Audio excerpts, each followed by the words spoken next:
बड़का एफ से, इसे डिनोट किया जाए बड़का एफ से। अब जरा सा देखेंगे, ये लिंक किसी दूसरे पास मत भेजना, सिर्फ अपने के लिए, ठीक है। लिमिटेड को जरूरी नहीं है बादल में लेना, ठीक है। तो सब उधरे लेके सब लिंक लाख लेगा तो फिर वो फायदा कहाँ होगा। पब्लिक चलिए देखिएगा, other units of electrical capacitance बात नहीं करेंगे।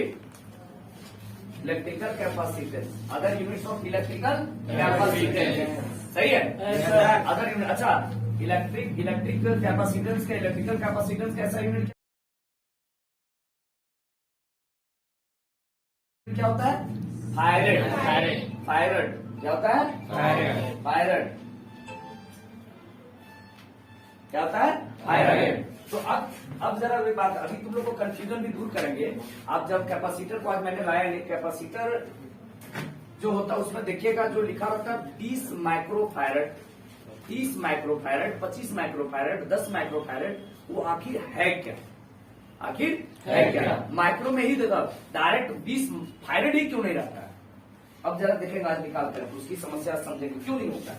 क्योंकि एक फायरेड में वैल्यू जो हमने बताया था, एक फायरेड का वैल्यू कितना था? 96,500 कूलम। तो उसमें जहाँ ये कॉन्सेप्ट में लिखवाए थे ना, तो वहां पर ये वाला लिख लिए कि एक farad is equal to 96,500 coulomb बोले तो, आणि दैट इज करके लिख सकते हैं कि 1F इज इक्वल टू 96,500 वही लिख लीजिए, लेकिन मिटा देंगे नहीं तो कॉन्सेप्ट में बताए थे ना, तो उसी के नीचे एक डाल दो। हाँ हेलो, हाँ बोलिए। आज इसमें मैं हम आपको कॉल बैक करते हैं होने पर 10 बजे।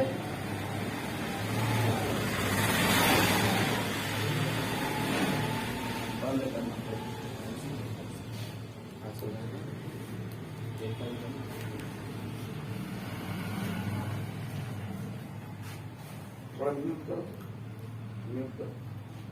ये जो बना सब काम। अच्छा आप लोग प्रैक्टिस में आपको बताए थे deci centi milli micro nano pico femto. अगर मान लो बहुत छोटा से छोटा अगर वैल्यू चाहिए तो हम लोग deci centi milli micro nano pico में चाहते हैं, बोलो जी। और अगर बड़ा से बड़ा यूनिट चाहिए मुझे तो deca, hecto, kilo, mega, giga, tera, peta, exa, zetta, yotta, last में लोटा है ना। हाँ तो कोटा वाले लोटे पकड़ के आता लास्ट में। हमारा फैमिली में गया था पढ़ने के लिए, कोटा उसका बाप है सरकारी मास्टर, पैसा तो कुर्सी तोड़ के कमाया था, हाई स्कूल का टीचर है वो, पैसा इतना कमा लेगा, ऊपर से बहुत पैसा हो गया था। और खर्चा कहाँ कर हम बोले इसको पढ़ाइए चुपचाप से इधर, और जेई में एडवांस आपका बच्चा नहीं निकाल पाएगा, ये निकाल लेगा हम जानते हैं, इसका लक्षणों नहीं है, ठीक है। अरे नहीं सर वैसा कुछ नहीं, मेरा बेटा है उस लाइफ का, हमेशा सीबीएसई पढ़ाया था, एकदम एक बार में करेक्ट कर देगा। हमारा ठीक है, इसको जाइए उधर से आपका पैसा जितना बांधा लेंगे सब ठोका वो सब करेक्ट कर देगा सर, जहाँ स्टॉक किए उसको करेक्ट कर देगा सर। लास्ट में गया एकदम मस्त फर्स्ट क्लास पढ़े 3 साल रहा, उसमें लास्ट में वो मस्त एकदम लोटा पकड़ के लेकर आया। बोला पापा, बोला बेटा क्या लाया कोटा, बोला देखिए पापा आपके लिए लोटा ला दूं, ठीक है। तो लोटा में लेटा। चलिए आइए जरा देखते हैं other units of electric capacitance. तो खड़े हो पीछे, पता तो डेसी का वैल्यू कितना होता है?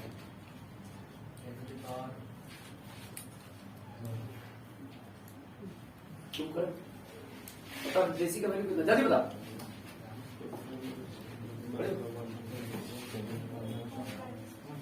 क्या? 10⁻³ तुम भी यही बच्चे बोले, -3 या -6 को खुद पता नहीं क्या बोल रहे हैं। अच्छा तुम बोल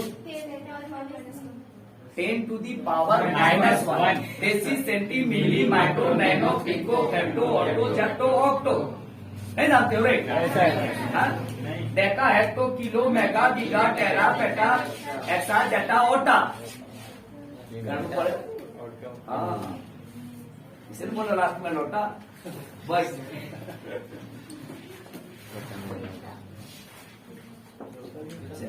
अगर बोल देगा नहीं पढ़ेगा माइक्रो फायरड, एक माइक्रो फायरड, इसको डिनोट किससे, एक माइक्रो को म्यू से डिनोट करते हैं, फायरड को बड़का एफ से, बड़का एफ से इज इक्वल टू, तो माइक्रो का वैल्यू कितना है, डेसी सेंटी मिली माइक्रो, यहाँ तक 10 टू द पावर -3, इसके बाद 10 टू द पावर -6।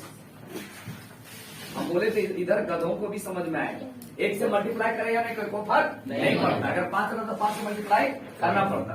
चलिए दूसरा, तेरे नैना मेरे नैना, चलो नैना को इता एफ, चलो देखो क्या होगा 1, अरे 1 लिखे या नहीं लिखे, 10 to the power -3 micro nano, अरे 10 to the -6, 10 to the -9, 10 to the power -9 farad। फायरड जो करते हो रहा क्या, अरे बोलो आगे चले, क्या चले, अच्छा pico, deci centi milli micro nano pico, छोटा पी बड़का एफ, अरे बोलो 10 to the power -12 farad। 10 to the power -12 farad।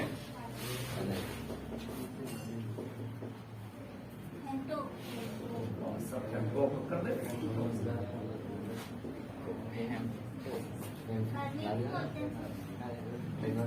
फार्मी बोला जाता, फेम्टोमीटर आता तब फार्मी बोला जाता है, फर्मी नहीं बोल सकते डायरेक्ट, जब फेम्टोमीटर को शॉर्ट में क्या बोला जाता है, फर्मी। काहे इतना चिंतन में हो बच्चा, हाँ करा सब घर से आए हैं, बेचारी अकेले पड़ गई है, क्या करें, बड़ा दुख हो रहा है अंदर से, ओहो ओहो, रूम में जाके फेम्टो का छोटका है और आईडे का बड़का है, कितना हो जाएगा 10 टू द पावर -15 farad। अरे कौन ज्यादातर किसका जरूरत पड़ता है, माइक्रो का, सही है। हाँ जरा सा देखिएगा, एक बात लिखने जा रहे हैं, H C is equal to Q by V, अरे बोलो भाई लोग, C is equal to Q by V, ध्यान नहीं दे रहा है सीधा भाई, इधर मत ध्यान दे, इधर ध्यान दे, बरोबर ध्यान है sir, C is equal to Q by V, ठीक है। इफ अभी मैं ये क्या है, इलेक्ट्रिक पोटेंशियल, ठीक है, इलेक्ट्रिक पोटेंशियल, अगर मैं इसको 1 वोल्ट के बराबर ले लूं, क्या करूं, 1 वोल्ट के बराबर, he is equal to 1 volt। क्या भाई लोग, 1 volt। 1 वोल्ट, देन तब क्या होगा भाई लोग, बोलो क्या हो जाएगा, सी इज इक्वल टू क्यू, बोलो ना रे, नहीं बोलेगा सर, कर्म पूजा आ रहा है, छुट्टी कब कीजिएगा सो बताइए, सब क्या पढ़ा है, ऐसा थोड़ी होता है, लड़का लोग थोड़ी ना कर्म करेगा। अरे घूमने या कर्मा पूजा भैया, देखा तुरंत दिमाग लगा दिया, चल इधर देख, वही सब अब जरा सुनो, सुनो क्या, electrical capacitance, electrical capacitance of the capacitor is equal to electric charge required to increase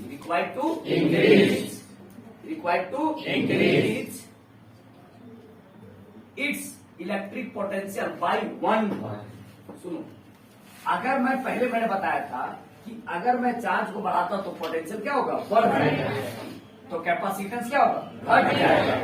अब मैं इस बात को बताने जा रहा हूं कि अगर मैं पोटेंशियल अगर 1 वोल्ट के बराबर ले लिया, तो अब यहाँ अगर C बढ़ेगा तो Q भी बढ़ेगा, अगर Q बढ़ेगा तो C भी बढ़ेगा, Q घटेगा तो C बढ़ेगा। ऐसा घटना कितने वोल्ट में होगा, 1 वोल्ट में, ऐसा घटना कितने वोल्ट में, 1 वोल्ट में। इसीलिए मैंने बोला हूं कि अगर इलेक्ट्रिकल जो कैपेसिटेंस जो कैपेसिटर का होता है वह इज इक्वल टू, या डायरेक्ट बोल सकते हैं, इसको डिफाइंड किया जा सकता है, या ये बराबर होता है electric charge, increase, the amount of electric charge increase, या तो raise its electric potential by कितना वोल्ट से? 1 वोल्ट से। 1 वोल्ट रहेगा तभी इलेक्ट्रिक चार्ज इंक्रीज करेगा, तभी उसका कैपेसिटेंस क्या होगा? इंक्रीज करेगा। लेकिन वोल्टेज कितना होना चाहिए? 1 वोल्ट। 1 वोल्ट से बढ़ना नहीं चाहिए। और बात समझ में आई? वो तो कर, अगर 2 कर देंगे तब, अगर 2 कर देंगे तो ये वाला इधर जाएगा, फिर 2, फिर अगर क्यू 1 बार तो ये 2 बार इसका कैपेसिटी, तो बातें पूरा फोड़ फाड़ के धर देगा सब। इक्विवेलेंट होना चाहिए जी, इसलिए एक ही पर लिया गया है। ठीक है, तो हम लेवल में लिखने जा रहे हैं। हम लिखेंगे इस बात को कि हम इस बात को लिखेंगे कि the electric capacitance of the capacitor is equal to, the electric capacitance of the capacitor is equal to the amount of electric charge, the amount of electric charge required to increase, required to increase, या तो raise required to increase, required to increase its electric potential, उसका electric potential कितना होना चाहिए था? Electric potential bye 1 volt, 1 volt के द्वारा। 1 volt से ज्यादा नहीं, 1 वोल्ट से ज्यादा तो बात सारा क्या कर देगा? गड़बड़। कम ले सकती है, लेकिन इक्विवेलेंट होगा इसी में, एक ही वोल्ट में। वोल्ट, अरे वोल्टेज बताते हैं ना, नहीं बोलते 220 वोल्ट ऐसा यूनिट है वोल्ट। एक बार लगा कर छोड़ देना, मुंह को पकड़ने पकड़े बताऊं चावना, उसके बाद देखना तुम्हारा एलियंस के जैसा मुंह बना देगा।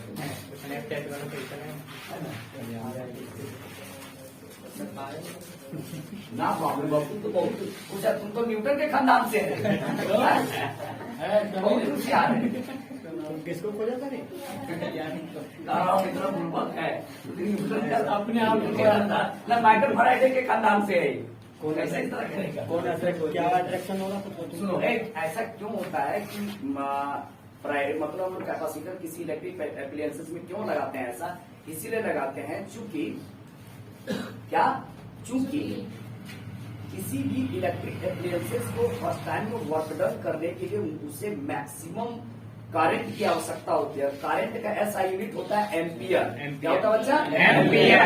ठीक है, और उस समय क्योंकि ये मेरा 220 है, जो 240 जो वोल्टेज रहता है, उस समय एम्पियर जो करंट का रहता है वो 5 एम्पियर के आसपास करंट रहता है। कितना एम्पियर? 5 एम्पियर, इसी से लगभग आगे पीछे रहता है। और तुम अगर मोटर चलाओगे तो देखना उसमें एम्पियर, करंट का एम्पियर भी बताएगा, वोल्टेज भी बताता है। तो ऊपर में देखना वोल्टेज बताएगा 220 वोल्ट, या तो कुछ बताएगा कि वोल्टेज बताता है। ये क्या बताता है? करंट। ये इलेक्ट्रिक पोटेंशियल बताता है, ये इलेक्ट्रिक करंट। ध्यान दो, चैप्टर पढ़ाएंगे तो इसमें उस समय फर्स्ट टाइम में किसी भी डिवाइस को वर्जन करने में मैक्सिमम एनर्जी की आवश्यकता होती है, और उस समय जो उसको करंट की आवश्यकता होती है वह 25 एम्पियर से लेकर के लगभग कितना एम्पियर तक? 50 एम्पियर तक। लगभग कितना एम्पियर? 50 एम्पियर। और जो कि ये प्रोवाइड वो एनर्जी नहीं कर पाता है, तो कैपेसिटर क्या करता है? माइक्रो सेकंड के लिए स्टार्ट से देता है एनर्जी, इतना से इतना के बीच। तब ये क्या होता है? चलना। अब ऐसा क्यों होता है? क्योंकि हर एक पार्ट इसका किसमें रहता है? रेस्ट में। इसकी उसमें एनर्जी, जिसमें जो स्थिति रहती है, किस स्थिति में रहती है? पोटेंशियल में। पोटेंशियल मतलब क्या होता है? स्थिर स्थिति में रहता है। अब इसको इसमें कन्वर्ट करना पड़ता है काइनेटिक एनर्जी में। तो सारा पार्ट से पोटेंशियल उसको काइनेटिक में कन्वर्ट करने के एनर्जी क्या होगा? ज्यादा।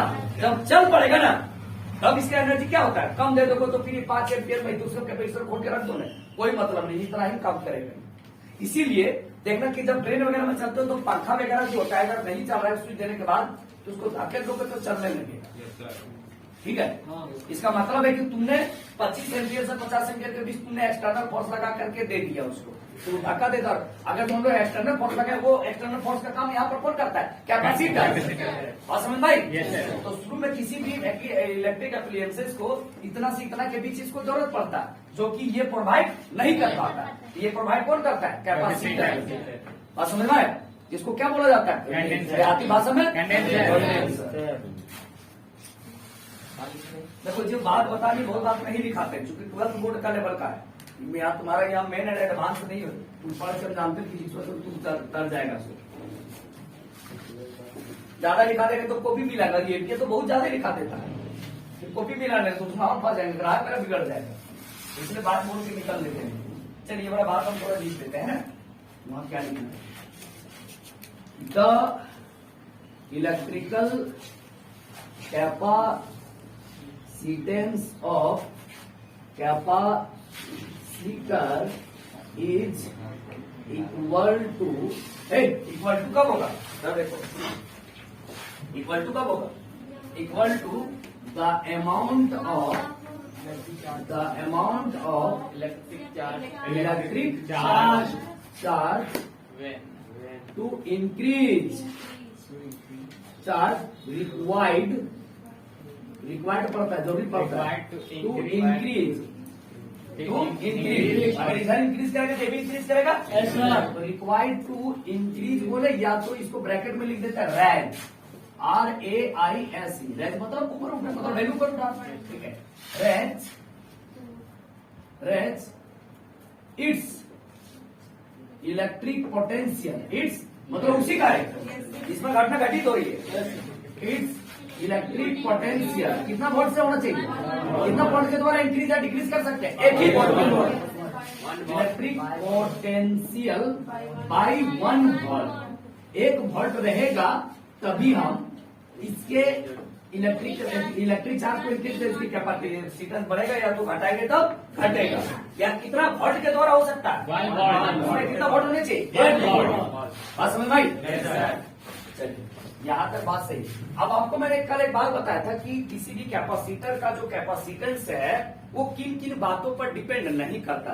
तो पहले तो मैंने बता दिया था कि ना ही इलेक्ट्रिक चार्ज ना ही इलेक्ट्रिक पोटेंशियल पर डिपेंड करता है। तो ये डिपेंड किस पे करता है, तो शेप साइज और क्या बोल सकते हैं उसका, nature of the medium, nature of the medium. Capacitor is cap, इसमें वो रखा हुआ है, कौन कैपेसिटर, उसकी मीडियम की जरूरत है, ठीक है। और ये मेटेरियल पर डिपेंड नहीं करता है, इलेक्ट्रिक चार्ज और इलेक्ट्रिक पोटेंशियल पर डिपेंड नहीं करता है। तो अगर कैपेसिटर का साइज बढ़ाते, हाँ जो आगे पढ़ाएंगे प्लेट, कैपेसिटर का जो बना होता है तो 2 प्लेट लेते हैं और दोनों प्लेट के बीच का अगर डिस्टेंस अगर ज्यादा बढ़ा देंगे तो उसकी कैपेसिटेंस क्या होगी, घट जाएगी। क्या हो गया, ओके, तो बीच में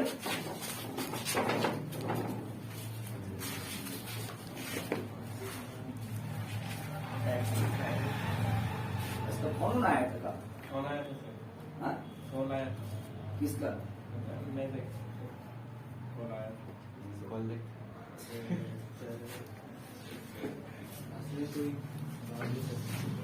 और कौन हो सकता है,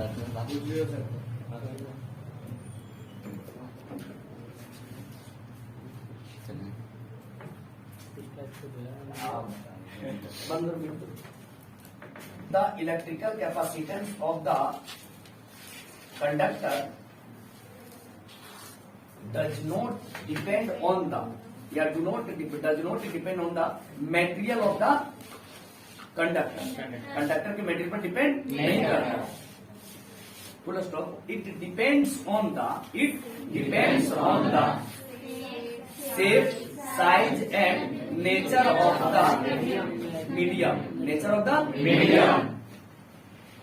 where capacitor condenser is conductor is cap, जिस मीडियम में कंडक्टर वह रखा हुआ है उस बात पर कैपेसिटर की कैपेसिटेंस क्या करती है, डिपेंड करती है। बात समझ में आई? Yes sir.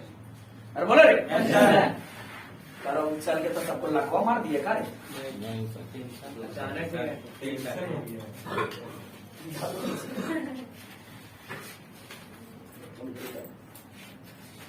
गारंटी है, मान लो अभी की उम्र में सबसे बड़ी बीमारी क्या जानते हो, ये लड़का लड़की का मैटर बहुत ज्यादा चलता है और उनको हाँ क्या लिखे The electrical capacitance of capacitor, electrical capacitance of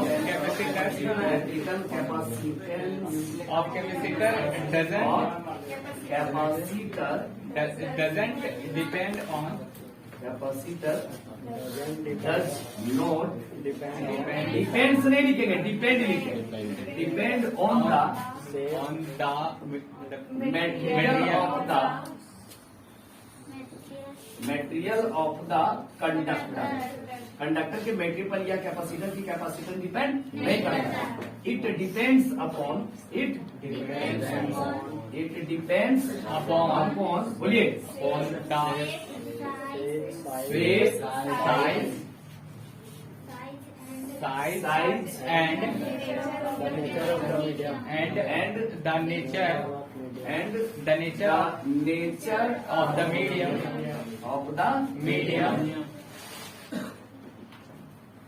in which it is kept. जिसमें ये क्या है रखा होगा। कौन? कंडक्टर। हाँ ऑल्सो एक बात और तो लिखना छोड़ दी क्या?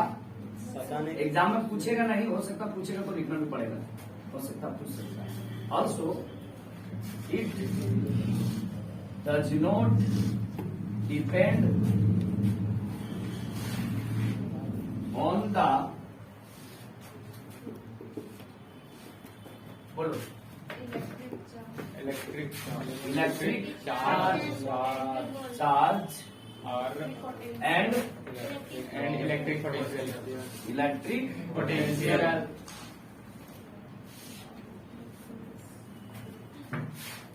नहीं लिखना। सही है।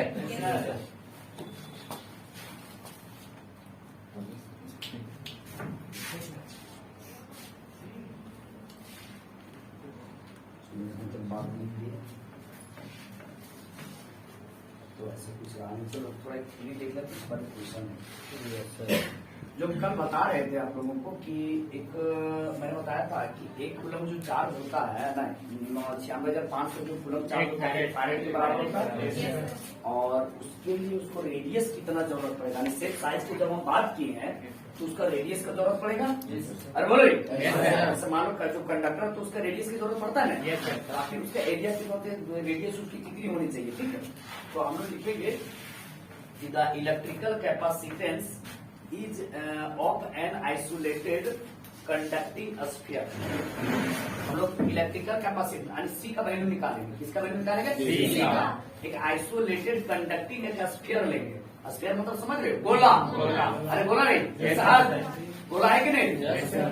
हाँ, तो उसको स्फीयर बोल सकते हैं ना। तो देखेंगे कि उसकी कैपेसिटेंस, गोले की कैपेसिटेंस कितनी होती है। हम लोग लिखेंगे इस प्रकार, इसको दो तरह से हम लिख देंगे हेडिंग, तो जो इजी लगे उस तरह से लिख सकते हैं। ठीक है, पहला हेडिंग हम लिख देते हैं कि electrical capacitance of the spherical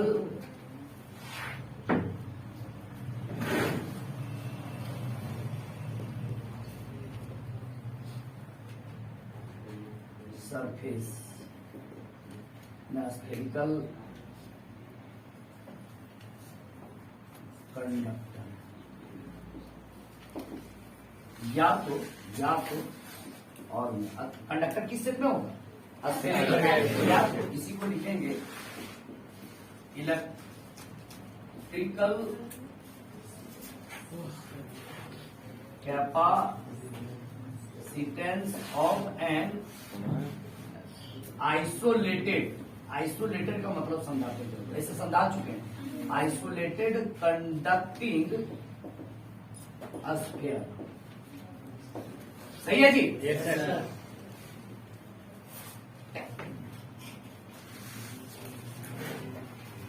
मान लो ये तुम्हारा गोला है, मान लिया। मान लिया? वो इसका सेंटर है, मान लिया? वो इसका रेडियस है बड़का आर, मान लिया? अब अगर चार्ज इस पर देंगे तो इसके सरफेस पर यूनिफॉर्मली डिस्ट्रीब्यूटेड होगा कि सेंटर पर, सरफेस पर। ये बात मैंने पहले भी बता चुका हूँ कि चार्ज जो होता है जब भी किसी बॉडी पर अगर आप लोग देते हैं तो उसके सरफेस पे डिस्ट्रीब्यूटेड हो जाता है। कहाँ पर होता है? सरफेस पे। तो मान लो इस पे, इसके सरफेस पे चार्ज कितना है? +2। सही है? ये सेंटर कितना है? अब मान लो ऐसा एज्यूम कर लिया मैंने, क्या कर लिया? एज्यूम। यहाँ पर चार्ज +Q रख दिया मैंने, चार्ज +Q रख दिया। तो इस पॉइंट की जो पोटेंशियल जो होगी, तो हमने बताया था अगर यहाँ चार्ज क्यू रहे आर दूरी पे पोटेंशियल अगर निकालना पड़े P पॉइंट पर तो V बराबर के क्यू बाई छोटा अरे बोलो रे Yes, sir. सर के क्यू बाई R. छोटा तो यहाँ पर क्या हो जाएगा के क्यू बाई या के क्यू बाई बड़का की छोटा छोटा। बड़का जगह नहीं चलेगा किसी को।